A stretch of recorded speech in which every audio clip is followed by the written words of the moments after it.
La gracia de nuestro Señor Jesucristo, el amor de Dios y la comunión del Espíritu Santo sea con todos ustedes. Esta mañana dice la palabra de Dios así: entre los que habían ido a la fiesta para adorar, había algunos griegos. Atención en esta palabra, porque vamos a estar hablando de esto. Subraya si tienes tu Biblia personal, porque esto es de suma importancia para ti. Entre los que habían ido a la fiesta para adorar, había algunos griegos. Estos se acercaron a Felipe, que era de Betsaida, de Galilea, y entre ruegos le dijeron: Señor, quisiéramos ver a Jesús.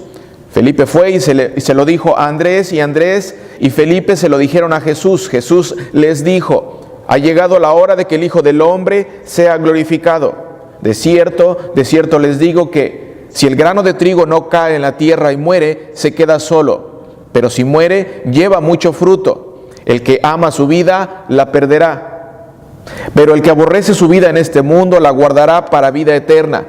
Si alguno me sirve, sígame. Donde yo esté, allí también estará mi servidor. Si alguno me sirve, mi Padre lo honrará. Ahora mi alma está turbada. Este versículo es muy importante también. Jesucristo dice esta declaración: ahora mi alma está turbada. ¿Y acaso diré: Padre, sálvame de esta hora? Si para esto he venido. Padre, glorifica tu nombre. En ese momento vino una voz del cielo: lo he glorificado y volveré a glorificarlo. La multitud que estaba allí y que había oído la voz decía que había sido un trueno, pero otros decían: le ha hablado un ángel. Jesús les dijo: esta voz no ha venido por mí, sino por ustedes. Ahora es el juicio de este mundo. Ahora será expulsado el príncipe de este mundo. Y cuando yo sea levantado de la tierra, atraeré a todos a mí mismo. Esta declaración es muy importante. Y cuando yo sea levantado de la tierra, atraeré a todos a mí mismo. Con esto Jesús daba a entender de qué muerte iba a morir. Pero la gente le respondió: nosotros hemos oído que, según la ley, el Cristo permanece para siempre. Entonces, ¿cómo puedes decir que es necesario que el Hijo del Hombre sea levantado? ¿Quién es este Hijo del Hombre? Jesús les dijo: por un poco más de tiempo la luz está entre ustedes. Esa palabra es bien importante, hermanos. Mientras tengan luz, caminen para que no los sorprendan las tinieblas, porque el que anda en tinieblas no sabe por dónde va. Mientras tengan la luz, crean en la luz, para que sean hijos de la luz. Dicho esto, Jesús se fue y se ocultó de ellos. Y a pesar de que había hecho tantas señales entre ellos, no creían en él, para que se cumpliera la palabra del profeta Isaías, que dijo: Señor, ¿quién ha creído a nuestro anuncio? ¿Y a quién se ha revelado el brazo del Señor? Por esto no podían creer, pues Isaías también dijo: cegó los ojos de ellos y endureció su corazón, para que no vean con los ojos y entiendan con el corazón y se conviertan y yo los sane. Isaías dijo esto cuando vio su gloria y habló acerca de él. Con todo eso, muchos creyeron en él, incluso algunos de los gobernantes, pero por causa de los fariseos no lo confesaban, para no ser expulsados de la sinagoga, y es que amaban más la gloria de los hombres que la gloria de Dios. Palabra de Dios. Empezamos con el versículo 20. Entre los que habían ido a la fiesta para adorar, había algunos griegos. ¿Quiénes son los griegos? ¿Qué tienen que ver los griegos en esta mañana contigo y conmigo? Los griegos son todos aquellos que no son judíos. En el tiempo de Jesucristo, la referencia a los griegos era cualquier persona que no fuera de los judíos. En esta mañana, ¿quiénes son los griegos? Tú. Tú no eres judío. Yo no soy judío. Nadie de nosotros somos judíos. Esta lectura es bien importante porque a partir de este momento, cuando se escucha que vienen a buscarlo personas para querer saber de Él, saber del Señor Jesucristo, y son griegos, en ese momento el Señor Jesucristo da un giro total a su ministerio. Cuando escucha que vienen los griegos, quiere decir cuando vinieron personas que no son judías. En ese caso aplican a ti y a mí, todos aquellos que no somos judíos. Este anuncio, como les digo, es bien importante, porque a partir de ese momento el Señor Jesucristo termina su secreto mesiánico. ¿Cuál es el secreto mesiánico? ¿Recuerdan?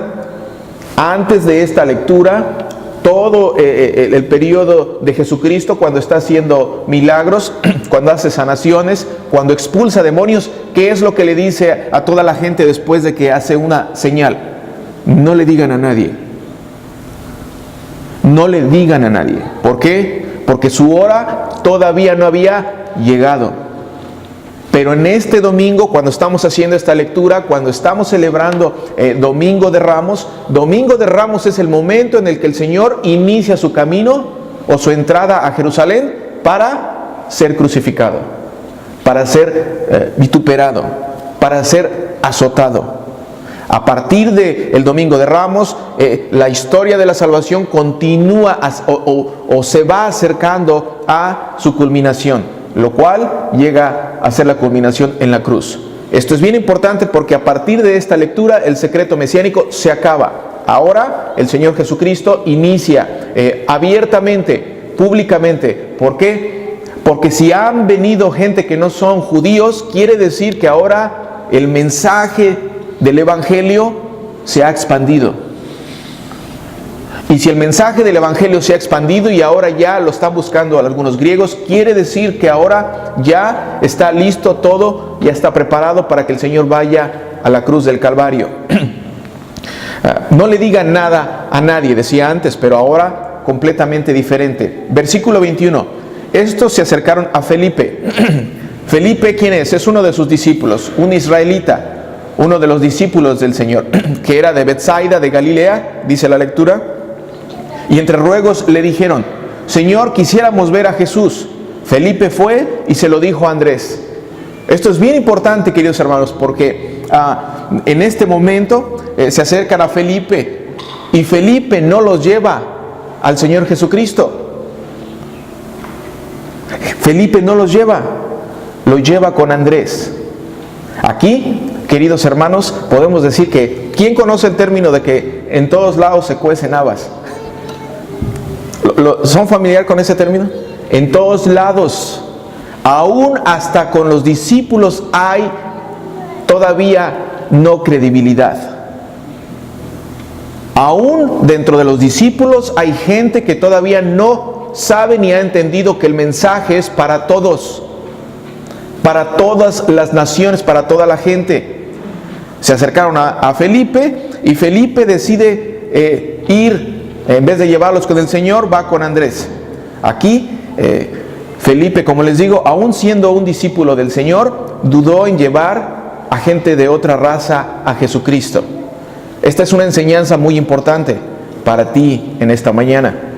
Es absolutamente necesario. Es absolutamente necesario y estar convencido que Jesucristo es el Salvador del mundo y que Él ha venido a rescatar a todos los hombres de todas las razas y de todas las nacionalidades. La gran comisión que Dios te ha encomendado a ti en esta mañana, en este 2019, esa gran comisión que Él te ha encomendado, vayan a todo el mundo y bautícenlos y háganlos mis discípulos. Vayan a todas las etnias, a todo el mundo, y bautícenlos y háganlos mis discípulos. ¿Qué quiere decir esto, queridos hermanos? Vayan a todos los diferentes etnias, a todas las diferentes personas que hablan diferente que nosotros, y háganlos mis discípulos. Ahora, queridos hermanos, en este punto estamos hablando de la diferencia entre un discípulo y un creyente. Han escuchado ese tipo de terminología, ¿no? Hoy día se sigue aplicando. Pero, ¿qué es un discípulo? Aquí pudiéramos decir que hay dos que se llaman discípulos, pero uno es creyente y el otro sí es en verdad discípulo. Felipe, un creyente. Andrés, un discípulo. ¿Quién es un discípulo? Una persona que está sentada a los pies del Señor Jesucristo. ¿Qué quiere decir cuando la Biblia dice que está sentada a los pies del Señor Jesucristo? Quiere decir que es una persona que conoce y que quiere aprender del Señor. Estar aprendiendo de Él, escucharlo a Él. Dice Juan 8:31 al 34. Jesucristo mismo dice esto: si ustedes permanecen en mi palabra, serán verdaderamente mis discípulos y conocerán la verdad, y la verdad los hará libres. Esta es una verdad para ti y para mí. ¿Quién es la verdad? El Señor Jesucristo es la verdad. Si ustedes permanecen, no soltarse de la palabra, seguir aprendiendo de la palabra, eso es ser un discípulo y no un creyente. Queridos hermanos, Jesucristo es la verdad. Él también es la verdad. Él es el que te hace libre. ¿De qué te hace libre el Señor Jesucristo? ¿De qué te hace libre en esta mañana? Ahorita, en este día, cuando estás aquí sentado, ¿de qué te está liberando? Aunque no lo creas, en esta mañana, cada vez que la palabra de Dios se predica, se libra una batalla entre la palabra de Dios, o sea, Dios, y tu carne. No quieres escucharlo. La carne rechaza eso. Quieres dormir, arrullarte. Todos los domingos, cuando se predica la palabra, se está librando una lucha entre la carne y el reino de los cielos. Aunque no lo veas, aunque no lo puedas percibir, cada domingo es una batalla. Cada domingo el Señor Jesucristo quiere liberarte de 3 aspectos bien importantes. Apúntalo. Número 1, te quiere liberar del poder del pecado. Número 2, te quiere liberar del poder del diablo. Y número 3, te quiere liberar del poder de la muerte. Todos los domingos pasa eso. Continuamos con la lectura. Queridos hermanos, Felipe, a pesar de estar con el Señor, dudó en llevar a los griegos a la presencia del Señor, a pesar de ser un discípulo. Y cuando vemos esta lectura, nos enseña aspectos muy importantes. ¿Cuáles son los aspectos que nos enseña? Un discípulo siempre está aprendiendo de su Señor. Un discípulo siempre está aprendiendo de su Señor. ¿Qué está pasando en esta mañana contigo? Estás aprendiendo del Señor. Estás aprendiendo de la palabra de Él. Un discípulo siempre está conociendo más y más y más a su maestro. Un discípulo es un aprendiz, como les decía, un estudiante que no solo aprende teóricamente las enseñanzas, sino que también aplica las enseñanzas de su maestro. Y aún más, déjame decirte esto. Si no escuchaste lo que acabo de decir, déjame decirte lo siguiente. Un discípulo del Señor Jesucristo no solo aplica lo aprendido en su vida diaria, también imita en su diario vivir al Maestro, al Señor Jesucristo. ¿Cómo? ¿Cómo? Enseñando a otros. Enseñando a otros lo que aprendiste hoy. Cada vez que hablas de lo que aprendes en la palabra de Dios, cada vez que escuchas el mensaje del Señor Jesucristo y se lo enseñas a otros, estás imitando al Señor Jesucristo, enseñando a otros. Al enseñar a otros lo que aprendes del Señor Jesucristo, estás haciendo otros discípulos del Señor Jesucristo. Y si enseñas a otros, ¿sabes qué es lo que está pasando? Estás cumpliendo la gran comisión del Señor Jesucristo. Vayan a todo el mundo y háganlos mis discípulos. Pregunta: ¿qué te consideras en esta mañana? ¿Creyente o discípulo? ¿Qué eres? ¿Creyente o discípulo? Porque todavía, queridos hermanos, hasta el día de hoy, escuchas a personas decir: yo nada más soy creyente. O la Biblia habla de discípulos, no habla de creyentes. Pero hasta el día de hoy hay gente que dice: yo soy creyente del Señor, o yo nada más soy creyente. Mira las diferencias cuando una persona dice que es creyente a un discípulo. El creyente asiste a la iglesia. El discípulo busca maneras de servir en la iglesia. Esa es una diferencia bien importante. Al creyente le leen la Biblia. Por eso el enfoque todas las mañanas. Al creyente le leen la Biblia. El discípulo enseña la Biblia. ¿Pueden ver la diferencia? El creyente confiesa que Jesucristo es su Salvador, y eso es bueno. Confesar que Jesucristo es tu Salvador es la razón por la cual el Señor Jesucristo viene a tu vida. Pero el discípulo confiesa que Jesucristo es todo, que es todo en su vida. Es su guía, es su vida, es su Salvador, su Dios, su pastor, su redentor, su santificador, su creador, su proveedor de salud, trabajo, casa, carros, hijos, pareja, iglesia. Jesucristo es el Rey de Reyes y Señor de Señores en todos los ámbitos y aspectos de la vida de un discípulo. Creyente o discípulo, ¿qué te consideras? Continuamos con la lectura. Y Andrés y Felipe se lo dijeron a Jesús. Jesús les dijo: ha llegado la hora de que el Hijo del Hombre sea glorificado. Ha llegado la hora. De cierto les digo que si el grano de trigo no cae en la tierra y muere, se queda solo. Pero si muere, lleva mucho fruto. ¿A quién se refiere? Al Señor Jesucristo y a la muerte en la cruz. El que ama su vida la perderá, pero el que aborrece su vida en este mundo la guardará para vida eterna. Si alguno me sirve, sígame. Otra vez, un aspecto del discípulo. Donde yo esté, allí también estará mi servidor. Si alguno me sirve, mi Padre lo honrará. Ahora mi alma está turbada. ¿Y acaso diré: Padre, sálvame de esta hora? Si para esto he venido. Esto es bien importante, queridos hermanos. Versículo 27. Jesucristo, al saber que la hora de su muerte había llegado, de acuerdo a su naturaleza humana, tuvo miedo. Tuvo miedo de saber que iba a morir. Jesucristo, al saber que es 100% hombre, se sintió angustiado al saber que iba a morir. ¿Por qué? Porque la muerte es el juicio de Dios sobre el pecado y el pecador. Jesucristo, queridos hermanos, está a punto de cargar con tus pecados y con los del mundo. Jesucristo no tenía que sentirse angustiado, ni siquiera ir a la cruz cargando los pecados, pero lo hizo por ti.